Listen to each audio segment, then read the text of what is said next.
It's that kind of idiocy almost that makes it all the more fascinating, because you've got these huge multi-million dollar or pounds institutions and they can't get a fax machine to work. We'd get someone who worked behind the scenes to give him a piece of paper, and he'd turn around to the camera and be like, oh, breaking news, or this is going to happen, or there was nothing on the paper. It was just fake to bring a bit of drama. I, for one, am shocked. I'm outraged at this. I'm sorry. He'd have been told this deal might happen. Yeah. You need to be in London for when it does.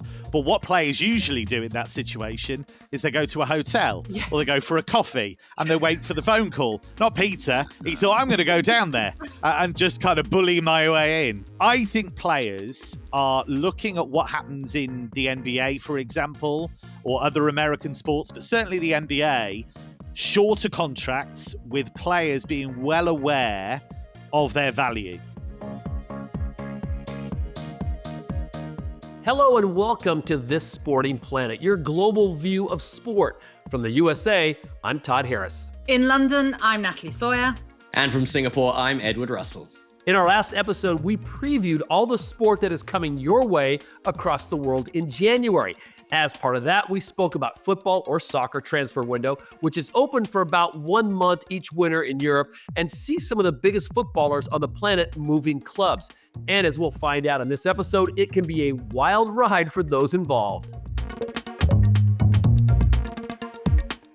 So in this special edition of This Sporting Planet, we'll be talking to those things about transfers, the January transfer window, how do deals happen, how they are covered in the media. Is it really as stressful and last minute as it seems? And Natalie, this is your world, so I defer to the Destroyer Sawyer. This is a crazy 30 days. Yeah, although it can be extended, as this one is, to the 3rd of February. Yeah, it can be pretty crazy. But I always think this window is more of a needs-must window in terms of teams suddenly picking up loads of injuries or out-of-form players, and they need to find someone else to fix that problem. Sometimes it's short-term solutions. But it is also quite exciting. And there have been some hits, I must say, when players have come in during this January window who have gone on to do great things. From my own perspective, my club, Brentford, we don't tend to do much business in January other than maybe like last season, we brought in Sergio Reguilon, for example, from Tottenham as a left back. We needed a left back. We had injury problems on that left-hand side. So he came in and filled that hole. But when I think of my club and one of the best transfers we ever had in a January window, it has to be when we signed Christian Eriksen on a free. If you all remember, of course, what happened to him at the Euros, the delayed Euros of Euro 2020, he obviously suffered that cardiac arrest and as a result had to have a defibrillator implanted, which meant he couldn't play in Serie A because that's part of their regulations that you can't play with a defib. No such regulations here in the Premier League. So it opened the door for him to come back to the Premier League, having been at Tottenham previously. And we were the ones that kind of gave him that opportunity back into football. And, you know, Man United fans might not think he's peak Christian Eriksen since his move there. But in terms of putting Brentford on the global scale, it just rocks us up there because we've signed someone of a calibre of Christian Eriksen. So for me, that's the beauty of a January transfer window, the good side of it. There are some bad sides too. Edward, as an Arsenal fan over in Singapore, do you love this time of the year or are you dreading this time of year, especially in 2025? I mean, look, it's a fantastic opportunity for Arsenal. Everyone knows they need a striker. If they sign a striker who turns out to be an effective one, then I love the transfer window. If they don't and they decide to, as Mikel Arteta says, and something Arsene Wenger used to say as well, we're only going to buy someone if they can add to the quality of the squad, which basically means we have no money to buy someone. If they decide to kind of sit tight and do nothing, then it's going to be an awful one. When you look at the list, actually, of like the worst January transfer window signings of all time, I got to say, as an Arsenal fan, it doesn't make for pretty reading because a lot of those worst signings ever are Arsenal signings. Kim Kallstrom usually tops this list. On loan to Arsenal from Spartak Moscow. That was back in 2014, I think it was. Basically, we signed him. Then it turns out that he had this troublesome back injury. which apparently nobody at the club knew about because they didn't do any kind of medical. I don't know. Basically, he just had 4 appearances on his loan. I think it was about 135 minutes or so. But he did write his name into history because he was a key part of that Arsenal 2019-2020 FA Cup winning squad. He scored that crucial penalty in the semi-final shootout against Wigan. And then Denis Suarez as well. Another Arsenal seem to have a habit of signing players that don't really tend to do anything after they sign for Arsenal in January. He was on loan, I think, for the latter part of the 2018-2019 season. Again, he was injured, short on form and fitness. He ultimately returned to Barcelona having played just 67 minutes of Premier League football split across 4 rather forgettable substitute outings. But on the flip side, we did sign Martin Odegaard on a January transfer window, and so too Pierre-Emerick Aubameyang, which turned out to be a great signing to begin with, and then a not so great signing as his time at Arsenal went on. So yeah, we'll see. We'll see what happens this January transfer window for Arsenal. So it's from January to the first week of February. Some of them extend a little longer, like the Premier League. Also, you've got the women's football in England. The WSL has a transfer window that broadly mirrors that of the men's game, but it is a crazy 4 or 5 weeks of time. But right now, let's introduce someone else to the chat now. That's writer, broadcaster, and European football expert, Kevin Hatchard.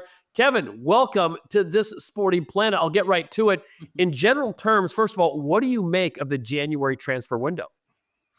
I think it's always a really fascinating window because, as Natalie's alluded to, it's a window for teams that have messed up the first half of the season generally, certainly in European football, because it means that there are either unhappy players or a new coach has come in that has ideas about a different style. So look at Ruben Amorim, for example, at Manchester United. He hasn't got the personnel really at the moment to play the kind of football he wants to play. So there could be all kinds of factors that go into it. And generally, it's the clubs who are doing well, who are progressing fairly serenely, who don't really need to get involved. I think what's really interesting now is that because you have PSR regulations, so profit and sustainability rules that have come in, clubs are having to be a lot more creative. They're having to really think about who can we bring in, who can we get rid of that will give us wriggle room. I actually don't think those rules are very helpful. I agree with the spirit of them in terms of curbing spending and trying to create a level playing field. But I think the way they've been implemented is not right. And so what it does is it incentivizes clubs to get rid of academy products because you can sell them for pure profit. So I think it's quite a complex time at the moment. And as a journalist, that makes it all the more fascinating. Natalie, you were right in the middle of transfer deadline day, kind of become a cult holiday. Everyone just wants to, enjoy the panic, enjoy the grief that goes with it. And you've been in the mix of that a lot of your career. What was it like from the broadcaster side of it? I mean, you just hearing things, rumors, stuff flying around social media, what's going to go down? Yeah, it's like no other day. When you're working in a busy newsroom, like I was at Sky Sports News, it's always busy because it's a newsroom, but it always was elevated when it came to transfer deadline day, which are 2 days in a year. And the reason you could feel it was elevated, it was a bigger buzz. You even had like journalists from papers, from magazines who came in, who wanted to observe how transfer deadline day works at Sky, because there was that appetite to just see how this beast had grown. And when I first took over, it was a massive day, but it did seem to get bigger and bigger, to the point where people were saying it should be a national holiday because people just want to be sat in front of their screens. Or I think the difference now to when I was there is that I think social media and your social media YouTubers and things like that, that's taken over quite a lot. So people can get their news from online rather than having to watch the TV so much. But yeah, it was one of the best days ever to work because it was just, you didn't have a clue what was going to happen. Of course, we had our reporters who were positioned outside football grounds at the time when we didn't have to have security issues. You had the fans gathered round who were desperate to hear news of what business their clubs were doing. It was just a fabulous time to work there because you're all part of just knowing that the eyes of the UK and beyond perhaps were on you, wanting us to deliver some of those amazing stories that we've seen down the line. I think it's about drama. I think that's what it was about and still is really, because I think there are fans now that if you think of, I mean, this is only a small part of it, but I do think it's relevant. If you think how many people play things like Football Manager, things like FIFA, where you're putting teams together yourself, the transfer element of that is such a big part of it and so entertaining that I think that has fed into the interest in transfers. There are almost fans who are as interested, if not more interested, in the transfers and who their team's going to sign rather than the actual football once they've arrived. So, you know, you have, and Natalie will know this better than anyone, you have clubs scrambling like crazy to do these deals. And you end up with situations like back in 2015, David De Gea, the goalkeeper who was at Manchester United at the time, he was due to go to Real Madrid, and this had rumbled on for ages. And it looked as though finally they got the deal done. They'd agreed Keylor Navas, the Costa Rica goalkeeper, was going to go the other way, only for a fax machine to fail. And therefore, the documents to do with the tax element of the deal did not go through. And so you have this multi-million-pound transfer, one of the most recognizable goalkeepers in the world, and the deal doesn't go through because the fax machine Done in breaks. by a fax machine. That's it. And it's that kind of idiocy almost that makes it all the more fascinating, because you've got these huge multi-million dollar or pounds institutions and they can't get a fax machine to work, or there's a miscommunication and things just go wrong. It's brilliant to watch. It's as your parents say, isn't it? Don't leave anything until the last minute. Exactly. Yeah. The football clubs seem to ignore that. But I think the fax machine has been culled. I don't think we have to worry about a fax machine so much now. Oh, not in Germany. They still have a fax machine in Germany. Really? Don't worry about that. Yeah, I don't and even in know where to buy Spain- fax paper now. Well, yeah. And in Spain, they still use a thing called the burofax. You might remember the famous burofax, which is like it's an old school way of sending important documents. And when Lionel Messi made his transfer request at Barcelona, when one of the windows that he decided he wanted to go, he sent it officially to the club via burofax. So yeah, there are like some snail mail. Yeah, pretty much. It's kind of an old school way of sending it kind of in physical form that's Is that still like very much used in Spain. the old sort of credit card when you have to do that on the machine to sort of the That's it. that type of thing. That's what it reminds me like of. a wax tablet with papyrus or something like that, you know, that kind of thing. Let me just ask this as I can. I'm going to bring this back to Edward and his part of the world. Edward, how does this reverberate down in Singapore and that part of where you're from and reporting from? Is it big of a shake on the sports landscape? It is, and I think as Kev said, it is about the drama. And I mean, obviously, I used to live in the UK, so it was a lot easier to follow transfer deadline day there. Now you've got the kind of BBC live updates that I've that continue to keep you up to date with what's going on. But I used to stay up long into the night until we hit that kind of 0000. We hit midnight. It does seem, though, I've got to say, in the last few windows, that less business is happening right up until the last minute. And it almost seems like these 24-hour news cycles now are trying to generate stories and keep the audience with them. We've heard that this might happen. And then you wake up the next morning and actually none of that actually happened. I don't know. Do you feel, Kev or Natalie, that we're not going into the last few minutes these days as much as Natalie's lived this. Here we go. Natalie, you've lived it. I mean, I'm not going to lie. There's a bit of artistic license at times. So there were times where we would stage things, shall we say. So I was on with a very famous presenter called Jim White, and often we'd get someone who worked behind the scenes to give him a piece of paper, and he'd turn around to the camera and be like, oh, breaking news, or this is going to happen, or there was nothing on the paper. It was just faked to bring a bit of drama to what might have been a quietish trade secrets. Day. Yes. Yeah. Probably shouldn't have said anything, so keep that between us.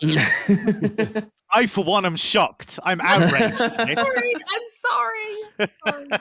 Kev's just taken his headphones off and thrown them on the I ground. know. I'm furious. Kevin, let's talk about 2025. And what do you think? What do you anticipate that last 24 hours? We get to February and it's crunch time, and there's teams like Chelsea's or Man U's that they need to make a move. They have to do something, and there's no pieces out there to grab. What's the last 24 hours going to be like? Yeah, I think you will still get some scrambling, because I think what is really interesting now, I mentioned the PSR regulations earlier on. What that means is deals are ever more complex. So if you look at some of the deals that have happened between clubs, for example, Newcastle and Forest did some quite complex business. Aston Villa did some deals with Juventus that kind of helped out both teams' accounts. And you're going to have that more and more because clubs are very wary of what can we spend, how much wriggle room do we actually have. And so those are deals that are quite complex. The other thing as well is that because you've had those new regulations, clubs are a little bit slower to move. And because they're slower to move, you tend to get a domino effect. Now, if that happens later in the window, then it is going to take a little bit of time. And so you may get to the stage where in the last few days of the window, clubs really are panicking because they're thinking, we've not been able to get any of this done. We really do need to. And so I think it is interesting. I don't think that the volume is there that was once there, but I think there is still a willingness to get deals done, and teams simply have to. What are the mechanics like, though? Take us from point A to point B. Is there a conversation, a text sent? Hey, my guy wants to come to your team. We need to unload this guy. How does that all break down from just communication point of view? Yeah, agents and clubs are talking to each other all the time. Clubs will give agents an idea of the kind of profile of player that they're looking at. It's a very detailed operation with a lot of the best run clubs now. They'll have lists and lists and lists. They'll have data profiles. They'll have all kinds of things. People used to get very antsy and very kind of outraged at the idea of tapping up. Oh, I can't believe that you spoke to our player. That's outrageous. I mean, that happens all the time. All the time now. I mean, it used to, when it used to come out that kind of thing happened, people were very prim about it and were like, this is outrageous. Can't believe you've been talking behind our back. Now everybody does it. They do it with managers. They do it with players. I mean, you look at, for example, what happened earlier in the season with West Ham when they changed their manager. Julian Lopetegui was still taking training while West Ham were talking to other managers. So that's the kind of thing that happens with players. That's just a reality of the business. So then clubs will talk. They'll tend to get, I'll be interested to see what Natalie thinks about this, but generally what I find is that clubs will have this idea. They will talk to a player and say, look, are you up for it? What kind of money would you be looking for? What kind of contract length would you be looking for? And if they've broadly got an agreement with the player about them wanting to come, then they'll talk to the other club involved. Because what you don't want to do is you don't want to go through all the hassle and the embarrassment of making a bid to a club, and then the player goes, oh no, I'm not interested in that. I'm not going there. That looks really embarrassing. So I think you do by nature have to do the deal with the player first, and then you go club to club. And then once that's all done and everything's agreed, you have to send all the paperwork off to the relevant league, whoever it happens to be around the world. You'd need to send the contract with the player, the transfer agreement between the two clubs, and that's got all kinds in it. How are you going to pay? Is it in installments? Is it up front? How's that going to work? Is there a buyback agreement? Is there a sell-on fee? Some clubs will sell a young player and say, right, if you sell them on, we want 20, 30, 40% of that fee. So there's all kinds of things that go into it. So the club's talking to the players, I guess that is the personal terms agreed before they actually get to the business side of things. How much do you feel that as much as, clubs need the January transfer window, it can really act against them? It can unsettle players. You look at Trent Alexander-Arnold, all this speculation about whether he's going to Real Madrid, and it seems to be affecting his performances. Or we've seen occasions where players will ask for a move. If they think that move is going to pan out, it ultimately doesn't, and then they're left sidelined and normally frozen out of the squad for the final 6 months of the season where they really could have had a big impact. I think it was Peter Odemwingie, wasn't it? Who yes, yes, thought he was going and then couldn't get back in the team when he had to stay. I was on for that day, and it, as a mother, it's one of the most heartbreaking moments. To refresh people's memories, you're absolutely right, Ed. It was Peter Odemwingie going from West Brom to QPR. He's outside the QPR stadium. It's not even the training ground. It's not even a hotel that's a bit secret. He's right there in front of the stadium with his window down in his car, basically looking forlornly at the door, hoping someone's going to open it to let him in, and nobody does. And, in the end, I remember our reporter for Aidan McGee at the time, he goes up to that window, he interviews him, and he speaks very nicely about West Brom, but he's also speaking about the opportunity, I think it was to work with Harry Redknapp, and trying to get QPR away from the relegation zone that they were in at the time. it was heartbreaking to see that it did not work out the way that he hoped it would. And I think he ended up getting a bit of a telling off, as you can imagine, from West Brom. But there's no way, Kevin, you've alluded to it there already, there's no way he would have made that trip down to QPR if someone hadn't have, one, discussed it with him, or two, intimated this was going to happen. But he was the one that got the blame for it. Nobody else got the blame. It was all Peter Odemwingie's fault. 100%, because he'd have been told this deal might happen. Yeah. You need to be in London for when it does. But what players usually do in that situation is they go to a hotel or they go for a coffee and they wait for the phone call. Not Peter. He thought, I'm going to go down there and just kind of bully my way in. So that was an unusual way of doing it. There were a couple of examples the other way around, actually. One from a few years ago and one that's fairly recent, actually. So Ben Jarney was a striker who used to play for Portsmouth. And Manchester City had made quite a sizable bid, and Harry Redknapp was the Portsmouth boss at the time. And he said to Ben Jarney, right, we're going to sell you to Man City. We want the cash. And Ben Jarney didn't want to go. He said, no, I'm happy where I am. I want to stay at Portsmouth. Don't want to go to Man City. I went, no. It's a great deal. You should go. He said he virtually had to push him onto the plane. And so they got him to the airport, missed the first flight, missed the second flight.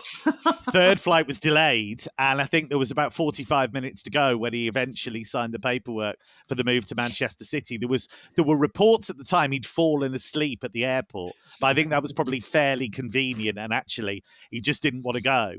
And the example from a very recent transfer window was a Lyon player called Ernest Nuama, who's a very good young player. Lyon had been in a situation where they needed to raise funds as quickly as possible. And so they identified this opportunity to sell Nuama to Fulham, except the fly in the ointment was that Nuama didn't want to go. And so the story goes, he burst into tears in the middle of his medical, did the medical, or the first part of the medical, and then just disappeared. So they tried to do the second half of the medical and he'd gone. So, and Leon did apologise to him afterwards, actually. John Textor, the owner, did say, we shouldn't have done that. We shouldn't have put him in that position. But it does show the emotion involved in it. One thing I'll say as well, there is something called a deal sheet. I'm not sure if people are aware of this, because we always say that the window closes at 11, midnight, whatever it is. But there's something called a deal sheet that you can use after 9 o'clock. It can only be used after 9 o'clock, which basically is you submitting a basic form implying that there is a transfer still to be done, but we still haven't finished all the paperwork. So it buys you a little bit extra time. So sometimes when we were on Sky, we always used to say, the window is shut, but deals will still come through. There'll still be, things outstanding. And sometimes you'd be there till 1 o'clock in the morning because that's the deadline. 1 o'clock really is for the deal sheet. 1 o'clock has to be done by 1 o'clock, all that paperwork submitted. So sometimes we're there on, getting late news of transfers done. Or even in the morning, you find out that a transfer has been completed, because as long as you get that deal sheet in as your primary bit of paperwork submitted, then you can start to align all your other paperwork that then is checked by the Premier League, for example. So that's another way of slightly extending the window for teams that are so desperate that they've tried to sign someone so late on, yet they can't get all the paperwork sorted before that 11 o'clock or whatever it is deadline. If you want the greatest example of a player just missing the deadline, it was Adrian Silva, who is midfielder, who was at Sporting, the Lisbon club at the time, and he wanted to go to Leicester. And it collapsed in 2017 because the paperwork, I kid you not, was 14 seconds late. He missed it by 14 seconds, and that was it. And he didn't get to move. He moved eventually, moved in the following transfer window, but didn't get to go. We are so happy to have Kevin Hatchard join us on this Sporting Planet. I'm going to throw this one out to all three of you guys. Has there ever been, and could this happen in this day and age of social media and technology, faxing aside, that a player did not know that they were going to be shipped off or traded or something like that, and it became all of a sudden like, wait, you did what? Or is that something like they know well in advance? Kevin, I'll start with you, then Ed and Natalie. Is this a possibility, and has it happened before? Yeah, it does happen.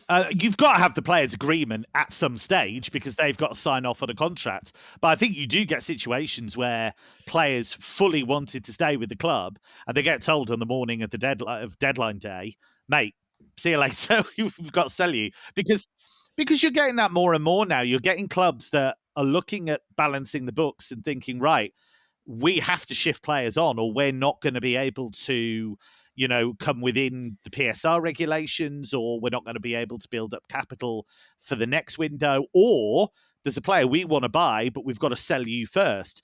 That happens all the time. You get players who get kind of pushed out the door, get pressured emotionally. Look, if you don't go, you're really holding the club back. You're not going to play. And we're getting clubs being a bit more bolshy in terms of, well, look, if you want to stay, we'll make you train with the under 21s, which I think is outrageous, to be honest. But we're getting that more and more. The clubs are saying to these guys, look, you've got no future here. You either go or we stick you in the reserves. Yeah, and you got people like Ben Chilwell, I guess, who's looking for a move away from Chelsea during this transfer window because of that, because his career has just been put on hold because he has been frozen out by Maresca. What I was going to say about that is it's funny, isn't it? Because you just think in this day and age that they would prepare players a little bit more, but you hear stories of players being kicked out of the WhatsApp group chat, and that's the first indication they've had that they're leaving the team, and they didn't get to say goodbye to their fellow players. They didn't even get to clear out their locker, and their possessions were sent later. What was the managerial one? I mean, we're deviating a little bit. He turned up to training not knowing that he was sacked, right? Oh, there's a few of those. Yeah. There's a few of those, isn't there? So communication just isn't good in general. There's also the kind of flip side of that. So I used to work many moons ago for a company called Club Call back in the day. And this shows how old I am and how long I've been doing this, because this was not pre-internet, but before transfers were all over the internet, and certainly before social media. And what it used to be was we used to do long recorded audio messages, and people would ring up a phone line and get the latest transfer news. This sounds like something from the 17th century, but it did happen. So we used to do that. And a colleague of mine was interviewing Tony Pulis, who was at Stoke at the time. And Pulis was giving him chapter and verse on the game at the weekend and how tough it was going to be. And it'd already been decided he was going. So he's giving this big interview about, the game at the weekend, all this, while he's like clearing all his stuff into a box. So yeah, you do get the reverse of that as well. Managers who turn up who don't know they're sacked. And Tony Pulis and Rory Delap's long throws, the bane of Arsenal for a long time. Yeah. 4 hours, the interview on that, just on the trajectory, and then off he goes. Yeah, that's right. Kevin, I did ring up Club Call, so I remember it fondly. Yes, don't you worry. I was one of the faithful. But what I must say, it does work the other way as well. There are players who are desperate to get out of clubs. I can think of Neil Maupay, obviously, who came to Brentford last season because we were struggling in terms of strikers. Ivan Toney at that point was... I can't remember. He was still banned, but it was still getting back to full fitness at the same time, I think. And we were just really struggling. And Brian Mbeumo was injured for a part as well. Johan Wissa. We just had loads of issues. So Neil Maupay, who we had brought over to England from France back in our championship days, moves to Brighton. Then from Brighton goes to Everton. And you only have to look at his social media accounts these days. You can tell he absolutely hates Everton. Yes. He was desperate to get out of Everton. And he came back to a club that loves him because we absolutely adored him for everything that he's done for us when he was with us the first time around. I think he scored something like 7 or 8 goals. I forget exactly the number. The most he scored ever since he'd left Brighton when he'd gone to Everton. He didn't score many at Everton at all. So in a very short window for us, he scored more goals than he'd ever scored for Everton, which was just goes to show that some players are just... It's not the right fit for them. And he needed to leave Everton. And obviously now he's at Marseille, still on loan. Be interesting to see what happens when he goes back, if he goes back. Natalie will be kind of across a lot of this as well in the work that she's done. But what you tend to get a lot of the time as well is stories being placed in a convenient way to make things happen. What I mean by that is that Thomas Müller in Germany, when he was at Bayern, still at Bayern, of course, has been for 10,000 years. But every time contract negotiations were going on, there was a link to Manchester United, like clockwork. And so what would happen is they'd obviously be talking about figures and about how they were going to do it. It doesn't do any harm for that player to be linked with a move away, because then it just applies more pressure. You get that all the time. You get players who... want to get put out there, so they'll play stories. You get that with managers sometimes as well. I know of a manager who was looking for a new contract at his club, and his agent wanted him linked with other clubs, and suddenly bingo, had a new improved contract. So these things happen quite a lot. And one thing to also flag up is when we've been talking about those 3 Liverpool players, Trent Alexander-Arnold, Mo Salah, Virgil van Dijk, all out of contract this summer, I think the majority expect that 1 or 2 will re-sign a new contract at Liverpool, but there might be some outgoings. When you're a free agent, of course, your signing on fee can be astronomical because you're not commanding a fee. So for some of these players, sometimes it makes sense to wait it out. I'm going to wait at it, especially if a Real Madrid is going to come calling. And also, Kevin, I'm not sure if you know this or not, but in terms of the signing on fees, I think in England, you get that paid over your yearly contract. Whereas I think in France and I think in Spain, they actually pay that up front. So you're talking, you could be getting 20, 30 million up front. Which isn't the same over here. So those are the other factors that players have to think about, along with their agents, as to what even, for monetary reasons, what's the best move too. Well, it's why it's hilarious when people talk about Kylian Mbappe as a free transfer. I don't think it was free. No, nothing free about that.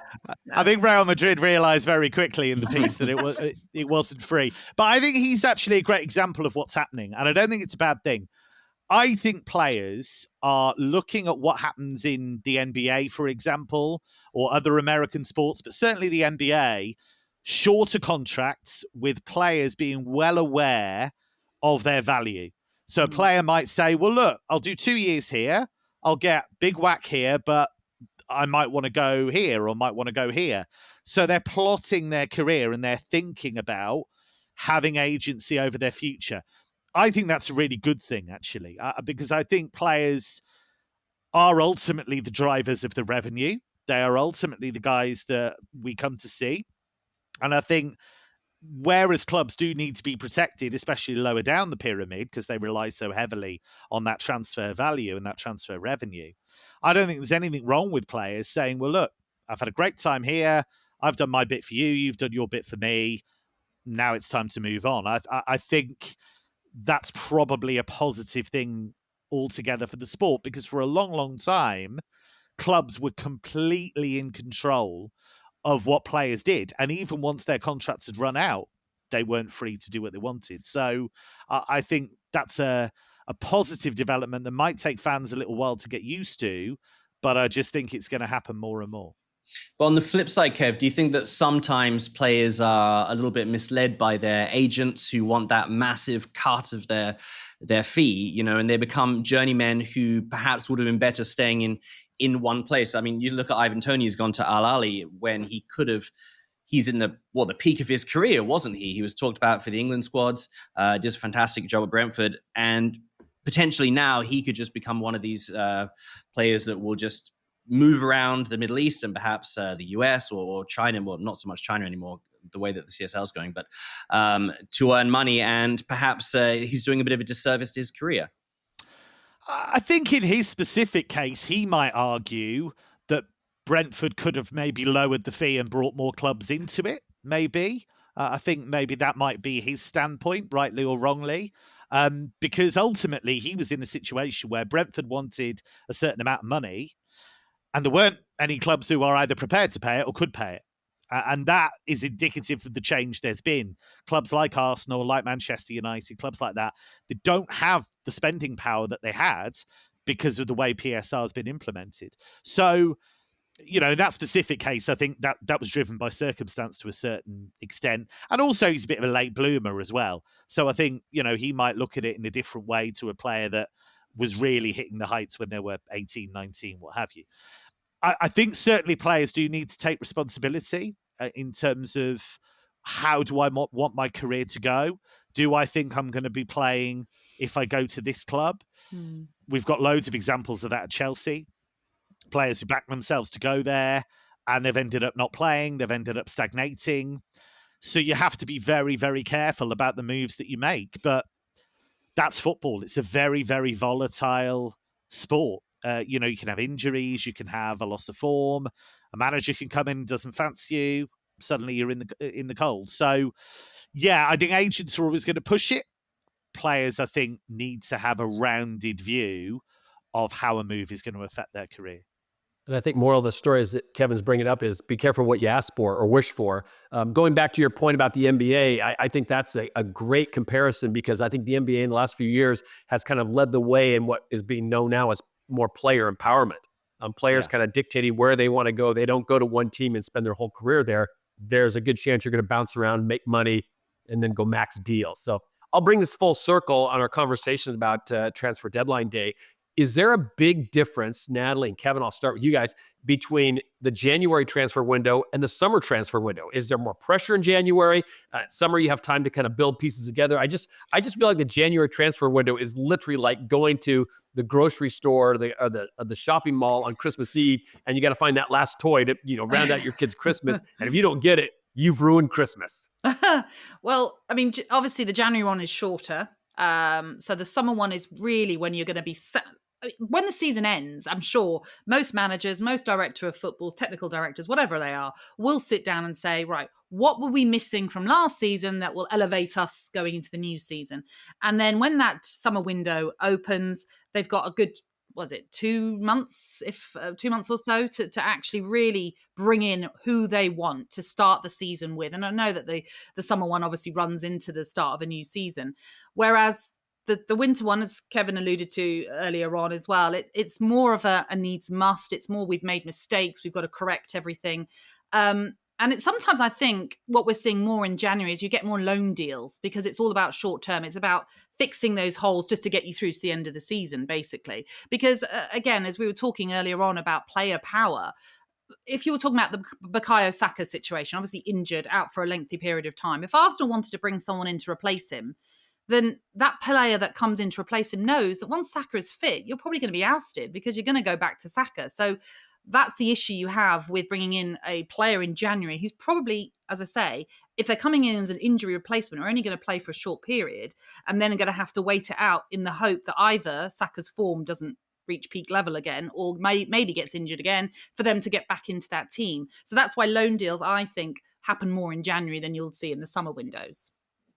It's so pressurized as well, because as I said earlier, you're relying on other clubs effectively, because they need to do their business before they can let you have their player. Or, it can, it's like buying a house sometimes if you're in a chain. You're trying to buy a house, but, you're selling yours, and then the chain goes back and back and back. So you're relying on so many other pieces of the puzzle to fit. And if they don't, you're in trouble. So even the best run clubs, if they suddenly have a load of injuries in one particular position, they might go to somebody for a quality replacement, but that club might not want to let them go. And they'll say, well, okay, you need him. We don't want to sell him.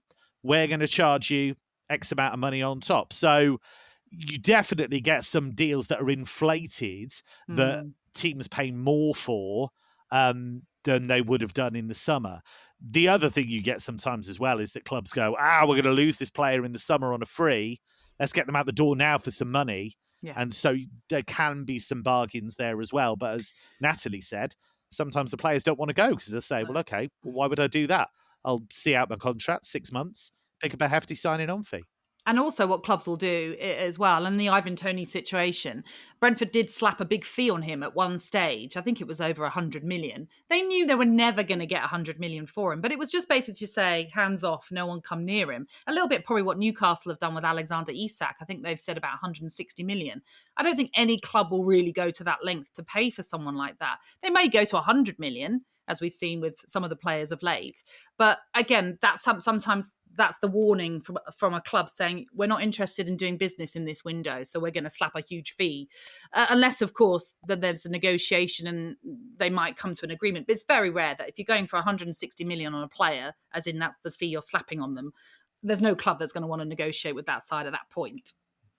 Yeah, it's generally a less forgiving window, isn't it, than the winter window as well, than the summer window as well. Because when you buy a player in that big summer window, you're buying them essentially for the future. They have some time to bed in, and if they have a bad first 6 months or a first season, that's okay. You know, they're getting used to the club, they're finding their feet, whatever. But when you're buying them in January, you're expecting them to hit the ground running because you need them to perform straight away for that very function you've bought them for the second half of the season. So I think there's a lot more pressure on the player as well to perform, and the criticism is going to be greater from the fans if they don't get what they expected from the player straight away. We're lucky to have Kevin Hatchard with us here on This Sporting Planet, guys. We'll bring this whole thing to a conclusion with our conversation, and I'll ask each of you. We'll start with you, Natalie. How does this compare, do you think, on a global scale between what happens with the NFL on draft day? You've got cricket, Formula One, and what would it be like if it was open year-round? The store is open 24/7. Come and go as you please. Well, no, that would be hideous because you'd be losing players left, right, and centre. And I think that's partly why the transfer window was brought in to just bring a bit of stability and security for teams. Because obviously there was a period where that wasn't the case and players could move a little bit more freely. How does it compare to others? I think the NFL draft is absolutely fascinating. And I do love the fact that the team that finishes in the worst place gets the first pick. So they get the best of the best, essentially.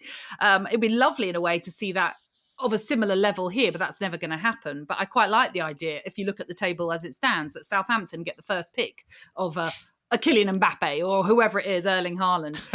It would just be fascinating. That's news to Mbappe. Hey, he might look good in red and white. Hey, Kylian, you're going to Southampton. But you know how does that work? Then he starts the season in the Championship, does he? Well, that's how it I love that idea. I love that. Pack Neymar off to Rochdale. Brilliant. But I quite like the idea of it being, I know you've said it before, Kevin, the PSR was meant to be a level playing field, but it's still not a level playing field because the teams that have the bigger revenues still can spend more money. So I just quite like the idea of making it a more level playing field. So saying to Southampton and Leicester and Ipswich, whoever, you know, you're struggling at the moment, so go on, you get first dibs. Or at least give them the chance. You know, and they might not be able to afford these players, but let them have the first draw of the hat and see who they get. But yeah, I love the NFL draft. I find it absolutely fascinating. But I do think that the transfer windows as a whole are quite unique. Bear in mind that the January one is so very different to the summer one. I think as well, what's interesting is that if you're talking globally, it's so interconnected because if you look at South American teams, for example, they've kind of built their finances around being able to sell players to European clubs in certain windows. So, you know, it's very focused on that. They know that they'll develop a young player and somebody will come in and take them for 30, 40 million. You know, that kind of has to happen for some clubs for them to keep going financially in the way that they do. And that's happened in South America for a long, long time. I think actually football could learn a lot from American sport in some ways. My personal view, and they're never going to do this, but my personal view, which kind of dovetails a bit with what Natalie was saying, the way I would do it is give every club in the Premier League a financial ceiling. Now, if you could get there, great. If you can't, fine. But you can't go past it. And you could choose whether to spend that on wages or transfers. However you want to do it, you do it. And what it would mean is the state-owned clubs or the state-backed clubs, if you like, they'll hit there. But an ambitious business person might hit it too. And what you're doing with that is you're not restricting a club. You're saying, okay, if some benefactor comes in and gives you all this cash, you can get to that level, great, but you can't go higher.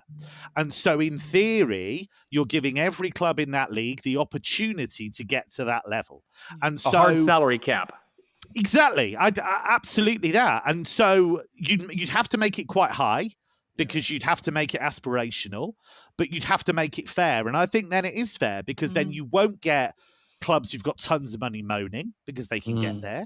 You won't get clubs who've got, say, Aston Villa, they've got ambitious American owners and they're complaining, well, we want to spend this money, but we can't. They can get there too. So that's what I would love to see. I don't think it will happen, but that kind of hard salary cap or hard transfer cap or whatever, personally, I think that's the fairest and best way to do it.